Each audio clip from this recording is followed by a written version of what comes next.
Quantum valley నిన్నే శంకుస్థాపన చేశాం. విశాఖలో ఐటీ హబ్ కింద గూగుల్ అతిపెద్ద ఇన్వెస్ట్మెంట్. దీన్ని మనం ఒకసారి ఆలోచిస్తే పవర్లో ఒక బ్రేక్ త్రూ తీసుకొచ్చాం. గూగుల్ ముందుకు వచ్చారు. $15 billion with data centre and AI పెట్టే పరిస్థితికి వచ్చారు. అంటే ఇది ఎకనామిక్ రిఫార్మ్స్ వచ్చిన తర్వాతనే అతి పెద్ద ఇన్వెస్ట్మెంట్ ఇది. ఇంకో పక్కన రిలయన్స్ ఇలాంటి వాళ్ళు చాలా మంది ముందుకు వస్తున్నారు. తొందరలోనే మినిమం 5 గిగావాట్ కెపాసిటీతో డేటా సెంటర్లు పెట్టే పరిస్థితికి వస్తున్నాం. టీసీఎస్, కాగ్నిజెంట్ వీళ్ళంతా కూడా వచ్చి ఈరోజు వాళ్ళ సెంటర్స్ ఇక్కడ విశాఖపట్నంలో పెట్టారు. ఏఎం గ్రీన్ అమోనియా శంకుస్థాపన చేశాం. ఇది ప్రపంచంలోనే మొదటి ప్లాంట్. అతిపెద్ద గ్రీన్ అమోనియా తయారు చేసే ప్లాంట్, అతిపెద్ద ప్లాంట్. ఇప్పుడే మార్కెటింగ్ కూడా టైప్ చేసుకున్నారు. First of it's kind in the world.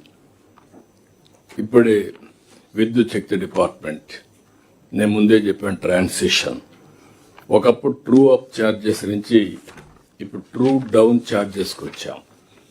ఈరోజు ఈ యొక్క సెక్టర్ని మనం స్ట్రీమ్ లైన్ చేస్తే చాలా ఇంపాక్ట్ వస్తుంది. మెగా డిఎస్సి మొదలు సంతకం పెట్టాం. ఎన్ని ఇబ్బందులు క్రియేట్ చేయాలనుకున్నా అన్ని కూడా అధిగమించి టైం టు టైం 15,941 మంది టీచర్ పోస్టులు భర్తీ చేశాం. పోస్టింగ్స్ కూడా ఇవ్వడం జరిగింది. దగ్గర 5,757 కానిస్టేబుల్స్ ని రిక్రూట్ చేశాం. రెండోది, అక్కడ మీరు ఒకసారి చూస్తే చాలా సమస్యలుంటే చాలా ఫైట్ చేసి రిక్రూట్మెంట్లు ఇప్పించే పరిస్థితికి వచ్చాం. ఇంకొక పక్కన వీళ్ళకి 4,000 రూపాయలు స్టైఫండ్ ఇస్తే 12,000కు పెంచాం. ప్రతి నెల స్వచ్ఛాంధ్ర, స్వర్ణాంధ్ర 3వ శనివారం మనం నిర్వహిస్తున్నాం. 105 లక్షల మెట్రిక్ టన్నులు గార్బేజ్ క్లియర్ చేశాం. అంటే మొత్తం ఎక్కడ చూసినా గుట్టలుగా చెత్త ఉంటే అవన్నీ క్లియర్ చేశాం. కొన్ని దిక్కల్లో అయితే గ్రౌండ్ లో కూడా ఉంది గార్బేజ్. ఎక్కడ గుంత దొరికితే అక్కడ వేసేశారు. దానివల్ల మొత్తం ఆ ఏరియా కంటామినేషన్, పొల్యూషన్ అయ్యే పరిస్థితి. అవన్నీ కూడా తవ్వి కూడా తీసి డిస్పోజ్ చేసే పరిస్థితికి వస్తున్నాం. నేను ఒకటే చెప్పాను మన వాళ్ళందరికీ, మార్చి లోపల 100% క్లియరెన్స్ కావాలని చెప్పాం. రెండోది, ఎక్కడికక్కడ కాంపోస్ట్ ని కన్వర్ట్ చేయడం, ఎనర్జీని కన్వర్ట్ చేయడం, సర్క్యులర్ ఎకానమీ పోవడం, ఇలాంటి కార్యక్రమాలు ముందుకు పోతున్నాం. ఇప్పుడే 1000 కోట్లతో రోడ్లు మరమ్మతులు చేశాం. ఇంకొక 3,000 కోట్ల రూపాయలు ఇస్తున్నాం. పల్లె పండుగ ద్వారా దగ్గర 4,000 కోట్ల రూపాయలు రోడ్ల నిర్మాణానికి ఖర్చు పెట్టే పరిస్థితికి వచ్చాం.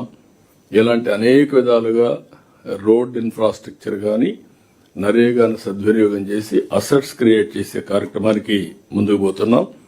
ఇప్పుడు జీరామ్జీ కొత్త ప్రోగ్రాం తీసుకొచ్చారు. దానికి కూడా మనం ప్రిపేర్ కావాల్సిన అవసరం ఉంది. దీనివల్ల రాష్ట్రంలో ఉండే ఇబ్బందులకు అదనంగా కొన్ని ఫైనాన్షియల్ ఇబ్బందులు వస్తాయి. ఈవెన్ దెన్ అవుట్ అధిగమించుకొని దాన్ని ఆడుకోవాల్సిన అవసరం ఉంది. 25 కొత్త పాలసీలు తీసుకొచ్చాం. పరిశ్రమలకు రాయితీలన్నీ కూడా ఎస్క్రో ఖాతాలు ఇస్తా ఉన్నాం. 175 ఎంఎస్ఎంఈ పార్కులు పెట్టాం. 1 ఫ్యామిలీ 1 ఆంటర్ప్రెన్యూర్ కాన్సెప్ట్ తీసుకొచ్చాం. సిఐ సబ్మిట్లు పెట్టాం, 2 సార్లు పెట్టాం. ఇంకొక పక్కన ఇన్వెస్ట్మెంట్ ని పెద్ద ఎత్తున అట్రాక్ట్ చేశాం. దగ్గర 20 లక్షల కోట్ల రూపాయల పెట్టుబడులు వచ్చాయి. 23 లక్షల మందికి ఉద్యోగాలు వస్తాయి. దీన్ని కరెక్ట్ గా అందరం కానీ పనిచేస్తే ఒక మంచి ఇంపాక్ట్ వస్తుంది. ఇప్పటికే 14 SIPBలు పెట్టి 9 లక్షల కోట్ల రూపాయల పెట్టుబడులు క్లియర్ చేశాం. 8,50,000 మందికి ఉద్యోగాలు వస్తాయి. పంచాయతీరాజ్లో 15వ ఆర్థిక సంఘం నిధులు విడుదల చేపించాం. 95 సెంట్రలీ స్పాన్సర్ స్కీమ్స్ అన్ని రివైవ్ చేశాం. అన్ని డిఫంక్ట్ అయి ఉంటాయి. అదే మరి JJM అది కూడా అస్తవ్యస్తంగా ఉంటే ఈ మధ్య గవర్నమెంట్ ఆఫ్ ఇండియాకి రిప్రజెంట్ చేశాం. కొన్ని ఇప్పుడు చేసే పనులని పూర్తి చేస్తూనే ఇంకా డబ్బులు ఇవ్వాల్సిన అవసరం. తొందరలో క్లియరెన్స్ వస్తే ఒక 24,000, 25,000 కోట్ల రూపాయలు పెట్టుబడులు పెట్టి మళ్ళా వర్క్ అంతా కూడా కంప్లీట్ చేయాల్సిన అవసరం. దానికి కూడా మన వాటా కూడా మనం ఏ విధంగా చేయాలో చేసే పరిస్థితికి వచ్చాం. ఇంకొక పక్కన దీనివల్ల ప్రతి ఒక్క ఇంటికి కొళ్ళాయి ద్వారా నీళ్లు ఇవ్వాలనే సంకల్పానికి ముందుకు పోతున్నాం. విద్యా వ్యవస్థలో పెను మార్పులు తీసుకొచ్చాం. మెగా పేరెంట్స్ టీచర్స్ మీటింగ్ పెట్టాం. డొక్కా సీతమ్మ మధ్యాహ్న భోజన పథకం, సర్వేపల్లి రాధాకృష్ణ కిట్స్, అదే మరి పారదర్శకంగా బదిలీలు, ఇవన్నీ కూడా మనం చేస్తూ ముందుకు పోతున్నాం. ఇంకొక పక్కన 2 సంవత్సరాల్లో మీరు చూస్తే గ్రోత్ కూడా రీజనబుల్ గా మంది పెరిగింది. కాన్స్టెంట్ ప్రైసెస్ లోని మనం వర్కౌట్ చేస్తున్నాం. లాస్ట్ ఇయర్ 8.27 మనం వచ్చాం, ఈసారి 9.88 వచ్చాం. డబుల్ డిజిట్ కూడా రీచ్ కావాల్సిన అవసరం ఉంది. అవన్నీ మనం ఇన్ కోర్స్ ఆఫ్ టైం. జిఎస్టిపికి పర్ క్యాపిటల్ ఇన్కమ్, ప్రజలకు ఆదాయం పెరిగితే మెరుగైన జీవన ప్రమాణాలు ఉంటాయి. దానికి కూడా నిర్దిష్టమైన ప్రణాళిక పెట్టుకున్నాం. అవి కూడా మనం డిస్కస్ చేసుకుందాం. గేట్స్ ఫౌండేషన్, అదే మరి టాటా టీసీఎస్ ఇద్దరు కలిసి సంజీవని ప్రాజెక్ట్ తీసుకొస్తున్నాం. డిజిటల్ హెల్త్ కేర్ ని ప్రమోట్ చేస్తున్నాం. ఇంకొక పక్క యూనివర్సల్ హెల్త్ పాలసీ తీసుకొస్తున్నాం. ఒక మోడల్ కూడా తయారు చేశాం. అది కానీ మొత్తం చేయగలిగితే ప్రపంచంలోని ఫస్ట్ టైం సంజీవని ప్రాజెక్ట్ ఒక గేమ్ చేంజర్ గా తయారవుతుంది హెల్త్ లో. కేంద్ర పథకాలన్నీ పునరుద్ధరణ చేస్తున్నాం. హార్టికల్చర్ కి పూర్వోదయ కింద లేకుంటే స్పెషల్ ప్రాజెక్ట్ కింద తీసుకుంటున్నాం. ఈరోజు దేశంలో హైయెస్ట్ హార్టికల్చర్ ప్రొడక్షన్ మనం ఉత్పత్తి చేయగలుగుతున్నాం. కానీ మన ఉద్దేశం ప్రపంచంలోనే హార్టికల్చర్ హబ్ గా రాయలసీమ తయారు చేయాలని 9 జిల్లాలను పెట్టుకున్నాం. ఆ 9 జిల్లాల్లో వాటర్ ఇవ్వడమే కాకుండా నెక్స్ట్ లెవెల్ డెవలప్మెంట్ మనం తీసుకొని ముందుకు పోతున్నాం.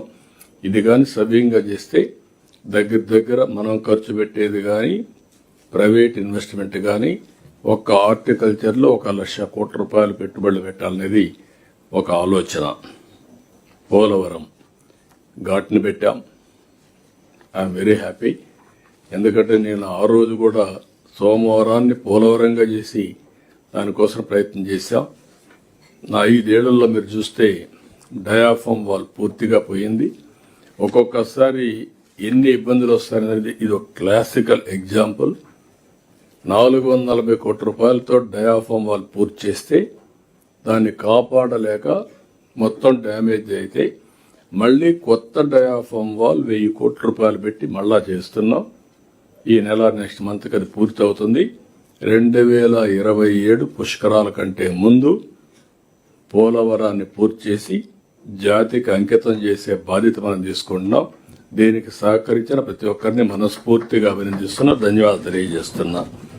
అమరావతి ఈరోజు మనం చూస్తే ఎన్ని విధాలుగా విన్యాసాలు చేయాలని చేశారు.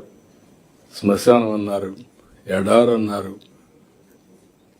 ఎవరైతే భూమిని ఒక ఆదర్శంగా ఇచ్చిన రైతుల్ని హింస పెట్టారో, ఎగతాళి చేశారు. ఈరోజు దానికి కూడా లైన్లో పెట్టాం. పనులు ముమ్మరంగా అవుతున్నాయి. ఇప్పటికే మీకు క్లారిటీ వచ్చింది. ఇంకా 3 సంవత్సరాల్లో అమరావతి ఒక షేప్కు తీసుకొస్తాం. Most liveable city. ఇటీవల కాలంలో ఇలాంటి సిటీ ఎక్కడా వచ్చే అవకాశం లేదు. మొన్న కూడా నీతి ఆయోగ్ మాట్లాడుతూ, గవర్నమెంట్ ఆఫ్ ఇండియా బడ్జెట్ లో కూడా మాట్లాడుతూ అమరావతి లాంటి సిటీస్ అవసరం అని చెప్పి కూడా మాట్లాడే పరిస్థితికి వచ్చారు. కాబట్టి ఇది one of the best city కింద వస్తుంది. అదే మరిగా Visakhapatnam steel plant government of India ఒప్పుకొని 12,000 కోట్ల రూపాయలు ఇవ్వడం. అదే సమయంలో I'm very happy and proud. First time మొన్నే 54 కోట్ల రూపాయలు క్యాష్ ప్రాఫిట్ కూడా వచ్చింది. ఇది విశాఖపట్నం స్టీల్ ప్లాంట్ లో. అంటే కంటిన్యూగా మనం పనిచేస్తే ఎలాంటి రిజల్ట్స్ వస్తాయో ఇదొక ఎగ్జాంపుల్. రేపు రాబోయే రోజుల్లో నష్టాల నుంచి లాభాలు, సస్టైనబిలిటీ కాదు ప్రాఫిటబిలిటీ వరకు తీసుకుపోయే పరిస్థితి వస్తుంది.